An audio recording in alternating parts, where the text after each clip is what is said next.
কিন্তু ডাক্তারের কাছে গেলে কোনো টেস্ট করলে কোনো অসুখ নেই, অথচ অনেক রকম সমস্যা নেই।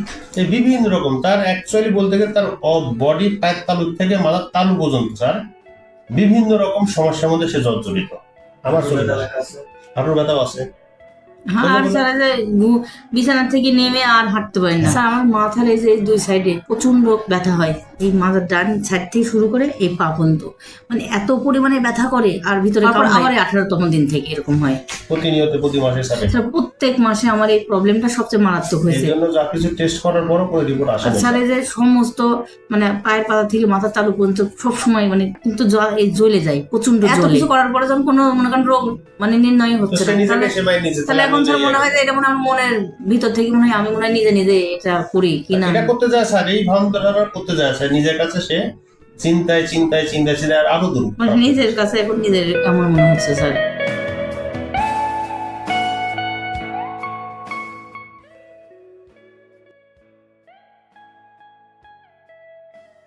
আমি আমার ওয়াইফকে নিয়ে দীর্ঘদিন যাবত, বিশেষ করে 6 থেকে 7 বছর হবে এরকম সময় নিয়ে আমি আমার ওয়াইফকে নিয়ে বিভিন্ন ডাক্তারের চেম্বারে ঘুরছি।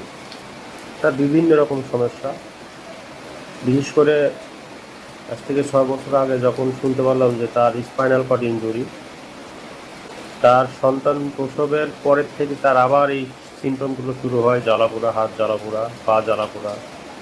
তার স্পাইনাল কর্ড ইনজুরি হলে যখন নার্ভে কাজ করে না, তখন তার মাথার থেকে শুরু করে 2 পায়ে চলে যায় এই যন্ত্রণাগুলো, আবার অনেক সময় 2 হাতে চলে আসে। এরকম করে বিভিন্ন ডাক্তারের শোনানো করে ডাক্তার এক এক সময় এক একভাবে কথা বলে। কেউ বলে অপারেশন করতে বলে, কেউ বলে সারা জীবন ওষুধ খাইতে হবে, নিয়মিত ব্যায়াম করতে হবে, এইভাবে কথা বলে আসছে। যাই হোক, এটা নিয়ে লড়াই করি প্রকৃতির সাথে।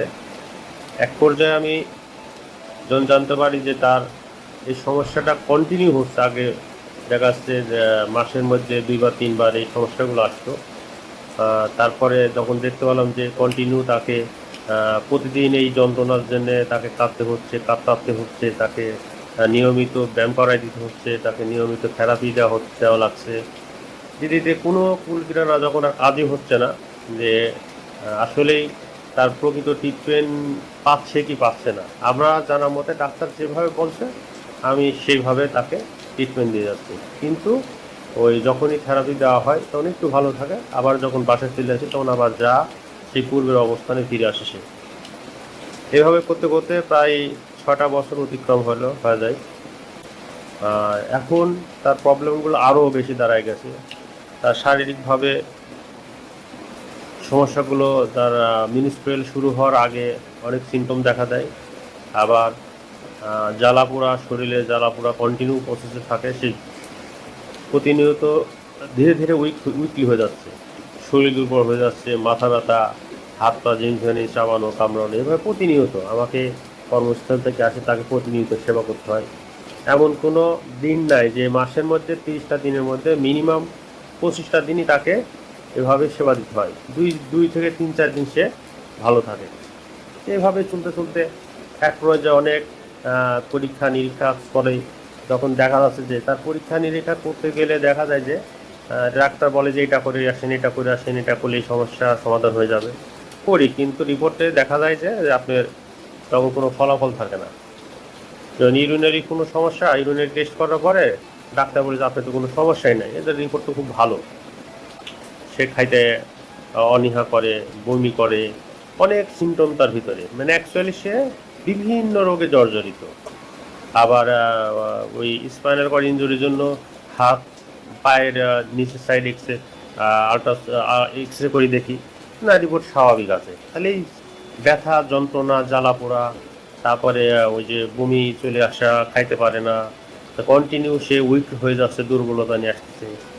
আস্তে আস্তে এক পর্যায়ে বিভিন্ন রকম সে এই রোগে ভেতরে সে তার মানসিক একটা টেনশন চলে আসছে, মানসিক একটা চাপ চলে আসছে, সে নিরিবিলি মানে একাকী থাকে, আবার অসুস্থ হয়ে যায়, আবার একটু স্বাভাবিক সুস্থ হলেও যে সুস্থতার মাঝে তার কোনো মানে মনের মধ্যে স্পৃহা নাই, আনন্দ উদ্দীপনা নাই, কোনো কিছু নাই, কারণ সে নিজেকেই সিলেক্ট করে নিয়েছে যে এই রোগ শোক আর ভালো হবে না, কারণ এটা অনেক চেষ্টা করতেছি ভালো হচ্ছে না। ডাক্তারের কাছে গেলে সে নিয়মিত নিয়ম মাফিক ওষুধ ছাড়া কিছুই দিতেন, ওষুধ খাইতে খাইতে সে মানে এই 6-7 বছরে এত পরিমাণ ওষুধ খাইছে যা অকল্পনীয়।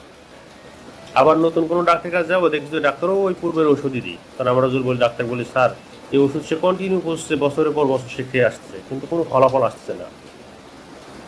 তখন ডাক্তার বলে যে আসলে এইগুলো তো আসলে এই ওষুধ ছাড়া তার জন্য কোনো কিছু নেই। তো এরকম ঘোরাফেরা করতে করতে আল্লাহরই হয়তো নিয়ম যে কার কাছে গেলে আমি আল্লাহ কোনো ব্যক্তির উসিলায় হয়তো তাকে ভালো করবে, এইসব বিভিন্ন রকম সিমটম থেকে। তো একজন ডাক্তার এইচ.এম. মোশাররফ হোসেনের শরণাপন্ন হয়, অনেক কিছু খোঁজাখুঁজি পরে তার শরণাপন্ন হয়ে তাকে যখন সব কিছু করে বললাম, সে কিছু নিয়ম কানুন দেখে বললো যে ঠিক আছে, আপাতত আমি একটা নতুন পদ্ধতি চালু করছি, এনার্জি হিলিং। এটা আসলে তো কোরআনেও এতে নবী করিম সাল্লাল্লাহু আলাইহি সাল্লাম এর সময় ওই এনার্জি হিলিংয়ের ট্রিটমেন্ট ওই সময় ছিল। নবী করিম সাল্লাল্লাহু আলাইহি সাল্লাম তার সাহাবীর বিভিন্ন রকম ট্রিটমেন্ট দিয়ে করছে। এবং বইয়ের বিশ্ব অনেক জায়গায় আছে। যখন আমাদের বাংলাদেশে যখন কোনো একজন ডাক্তারের শুরু করছে নতুন, তাকে আমরা দেখালাম, তিনি বললো যে ঠিক আছে অমুক দিন আসেন, আমি এটা দেখবো কী অবস্থা। যাক, আল্লাহর অশেষ মেহরবানিতে তার প্রথম সাক্ষাতে এবং প্রথম ট্রিটমেন্টেই আমার পেশেন্ট প্রায় বলতে গেলে 70%-এর উপরে কিওর।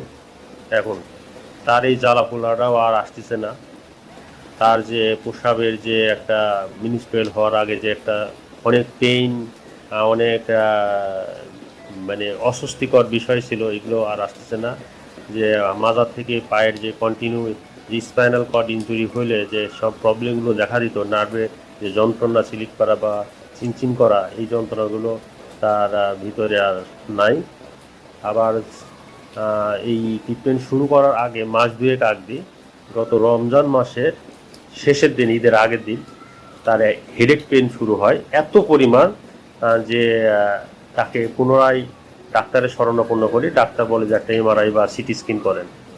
তো এটাতে সিটি স্ক্যান এত পেইন, এত ওষুধ খাওয়ার পরও একটা হাই ভোল্টেজ পেইন ক্লিয়ার বা হাই ভোল্টেজ হেডেক পেইন জাতীয় বা সিএনএস ডাক খাওয়ার পরও তার এই পেইন যাচ্ছে না, তাহলে নিশ্চয়ই মেমোরিতে কিছু একটা হয়েছে।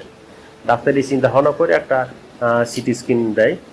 সিটি স্ক্যান করার পরে ডাক্তার বলে যে সিটি স্ক্যান তো নর্মাল, কোনো কিছু সমস্যা নাই, তাহলে এই সিমটমটা করেছে, তাহলে রোগীর ইচ্ছা কি তো এটা না। তো বলে যে রাখো ঠিক আছে, আপনার সিএস কিছু ড্রাগ দিচ্ছে, ড্রাগগুলো খান, খাইলে একটু আরাম পাবে। তো ডাক্তার সাহেব সেই ধাওয়া খাওয়ার পরে তো যে ওই ওষুধ খাওয়ার পরে সে এত পরিমাণ অসুস্থ হয়ে যায় যা পুনরায় ওষুধ বন্ধ করতে বাধ্য হয়। যখন এই ডাক্তার এইচ.এম. মোশাররফ হোসেনের শরণাপন্ন হয়, যখন তাকে বলা হয় সমস্ত বিষয় খুলে বলা হয়, তখন তিনি এটাও দেখে এখন তার মাথা ব্যথা একেবারেই নেই। এটা আল্লাহ প্রদত্ত তার উসিলাই আল্লাহ এটা কি খুব ভালো করে দিল আমি বলতে পারবো না। এটা আমি মনে করি যে আল্লাহ প্রদত্ত কোনো কিছু নিয়ামত। এটা আল্লাহর কাছে সবসময় বলি, আল্লাহ রোগ ব্যাধি তোমার সৃষ্টি, তুমি কখন কিভাবে সেরে দিবে, কোন উসিলায় সেরে দিবে সেটা তোমার দেখা জানা। এখন স্বস্তি বোধ করছে, সে এত পরিমাণ হালকা, মানে নিজেকে ইজি মনে করতেছে যে আমি এখন খুব হালকা, চাপ মুক্ত, টেনশন নেই, কোনো ব্যথা বেদনা নাই। হ্যাঁ, মাঝে মধ্যে হঠাৎ করিয়া আসে, আবার কিছুক্ষণের জন্য থাকার পর আবার কিছুক্ষণ পর ভালো হয়ে যায়। এই কয়েকদিন আমি দেখছি, আমি ডাক্তারকে এরা আবার ডাক্তার এইচ.এম. মোশাররফকে তাকে আমি বলি, ডাক্তার বলছে যে আস্তে আস্তে কিউর হয়ে যাবে, সমস্যা নেই। তো যাক, তাকে অনেক ধন্যবাদ, আল্লাহকেও অনেক ধন্যবাদ যে তার উসিলায় আল্লাহ এত এটাকে নিয়ন্ত্রণ করছে। যাক, তার ট্রিটমেন্ট এখন খুবই ভালো, আমরা তার ট্রিটমেন্টে আমি উপকৃত হয়েছি। এই বলে আমি আমার সংক্ষিপ্ত কিছু কথা শেষ করছি। আসসালামু আলাইকুম।